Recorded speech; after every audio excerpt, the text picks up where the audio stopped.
नमस्कार। जय केदार तिरोही आधार। आज मैं भक्ति की एक चर्चा आपके सामने प्रस्तुत कर रहा हूँ। आपने कई भक्तियों की चर्चा सुनी होगी, लेकिन मैं आज भगवान के धाम में रहकर जो कुछ भी इस मन में समाया उसी को मैं आपको सुना रहा हूँ और आशा करता हूँ कि आप मेरे केदार बाबा चैनल प्रोडक्शन की तरफ ध्यान देकर उसे सब्सक्राइब भी करने का हाथ जोड़कर आपसे विनती है। कहते हैं कि मधुछंदा नामक सुविख्यात ऋषि ने वेदारंभ में सर्वप्रथम अग्निदेव की ही स्तुति की, अर्थात अग्निमीले पुरोहितम यज्ञस्य देव नृत्यजम होतारम रत्न धातमम। आत्मा से आकाश बना, आकाश से वायु, वायु से अग्नि। ऋग्वेद में अग्नि की स्तुति करने को कहा गया, जिसमें कहा गया कि हे अग्नि, तू ही सब कुछ है, जिसमें भी और जितने भी देवता हैं सब तुझ में ही समाये हुए हैं, तुझ में ही भरे पड़े हैं। आराधकों की आराधना से ही भगवान शिव के 12 ज्योतिर्लिंग ज्योति स्वरूप में अभिभूत हुए। वैसे हरि पूजन के 6 स्थान बताए गए, जिसमें जल है, अग्नि है, हृदय है, सूर्य है और सर्वातो भद्रादि मंडल और प्रतिमाएं, यानी कि भगवान की मूर्ति या भोलेनाथ का लिंग। इनको 6 स्थानों को हमारे वेदों में, हमारे पुराणों में बताया गया और धर्मशास्त्र में वैसे भी 7 महाव्रतों की व्याख्या दी गई है, जिसमें सत्य, अहिंसा, अस्तेय, ब्रह्मचर्य, अपरिग्रह, शौच और संतोष प्रमुख हैं। सूर्य की 7 रश्मियों की तरह भक्ति का साधन और 4 साध्य बताए गए हैं। ये भक्ति की साधना के 11 रूप, जिसमें सबसे पहले महत सेवा यानी कि गुरु की शरण में जाना।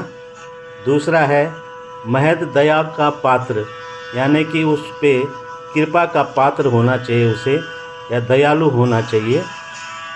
तीसरा है महापुरुषों के धर्म में निष्ठावान हो जाना, जिस गुरु के शरण में जाना है उसके प्रति निष्ठा होना आवश्यक है।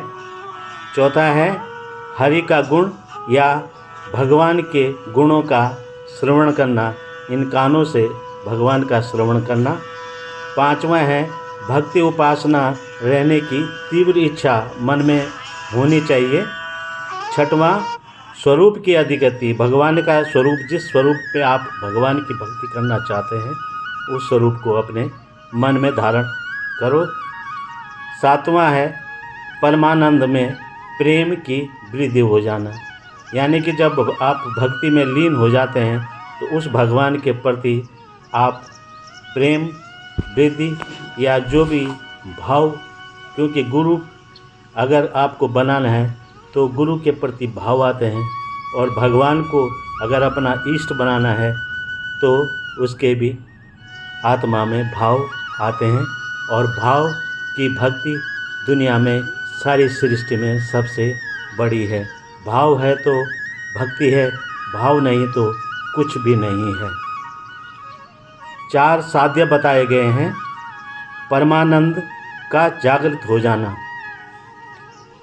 भगवत धर्म में निष्ठापूर्वक हो जाना, भगवत गुणों को ग्रहण कर जाना और प्रेम की पराकाष्ठा पर खरा उतर जाना। इसमें जैसे कि आप जानते हैं कि नवदा भक्ति भगवान शिव ने अपनी सती को सुनाया था। अस्तु साध्य यानी कि लक्ष्य, और साधन यानी कि लक्ष्य हासिल करने की क्रिया अर्थात उपाय या उसका जो यंत्र मशीन होती है भगवान की भक्ति में।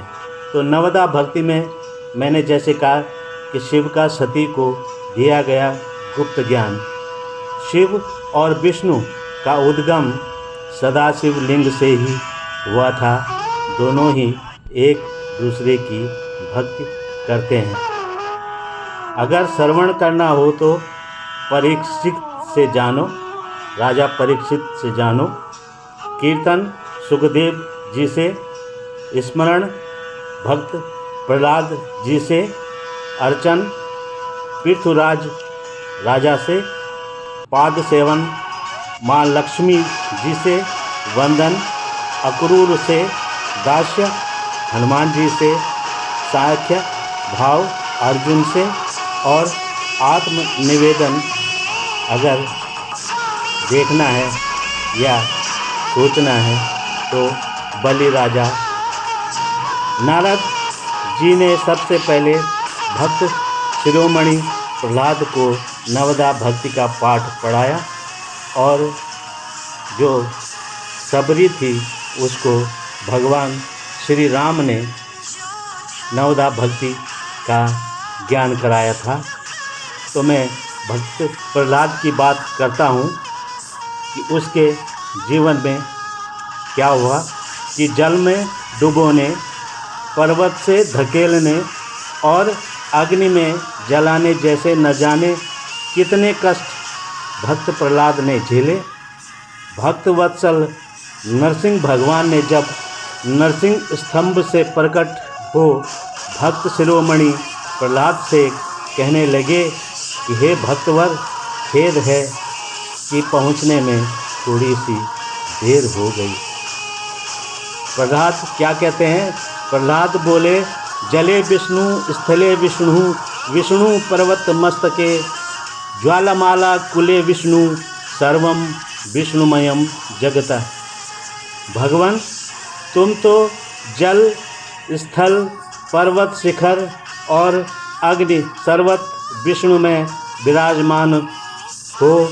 अधिक क्या, संपूर्ण जगत ही विष्णुमय है। इसीलिए तो हे प्रभु, वहाँ भी मेरी रक्षा एकमात्र आपके कारण ही तो हुई, तो तब देर कहाँ से? फिर देर कहाँ से?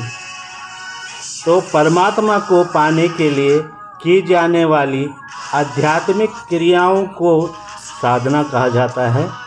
भक्ति यानी कि भगवान की सेवा।